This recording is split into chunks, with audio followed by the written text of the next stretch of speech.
আসসালামু আলাইকুম। এটা হইলো গোডক্স কোম্পানির B860 মার্ক 3 একটা ফ্ল্যাশ লাইট।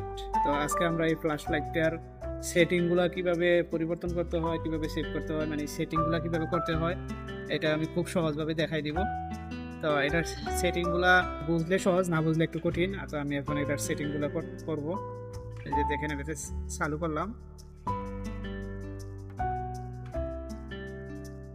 চালু করার পরে এই বাটনগুলোর কাজ আমি একটু দেখাই দিতেছি। তো এই জুম বাটনের কাজ হলো, জুম বাটনে ক্লিক করলে দেখেন ওইখানে এই যে বাড়ান কমান দিতেছে, মানে লেন্সটা কতটুকু, সামনের লেন্সটা কত মিলিমিটারের কাজ করবে এই জুম বাটনে বাড়াই কমাই নিতে পারবেন। তো আবার একটা চাপ, আবার ওকে দিলে এটা সেটিং হয়ে যাবে। দেন তারপরে আমি এই যে এখানে প্লাস মাইনাস আছে, প্লাস মাইনাসে ক্লিক করলাম। ক্লিক করার পরে এই যে আপনার এই যে ব্রাইটনেসটা কতটুকু ইয়াতে কাজ করবে, এটা আমি 28 1/128 এখানে 0.05 দিয়ে কাজ করি সবসময়। তারপরে ওকে দিলে এটা ওকে হয়ে যাবে। মোডের কাজ হলে আপনি মোড চেঞ্জ করবেন, যে manual mode, multi mode, ETTL mode. তো আমি সবসময় ম্যানুয়াল মোডে কাজ করি।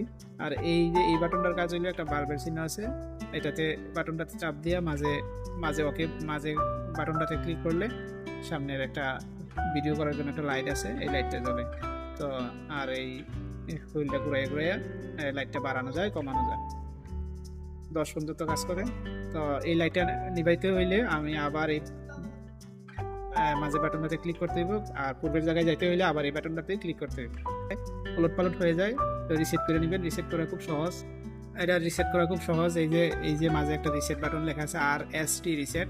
এই বাটনটা আর এই বাটনটা, এই দুটো বাটন একসাথে চাপ দিয়ে ধরে রাখলে এটা রিসেট হয়ে যায়। তো আজকে মোটামুটি খুব স্বল্পভাবে এটার সেটিংগুলো দেখানোর চেষ্টা করলাম। আর কারো যদি বিস্তারিত জানার দরকার লাগে কমেন্টে জানাবেন, আর একটা সুন্দর করে ভিডিও নিয়ে আসবেন ইনশাল্লাহ।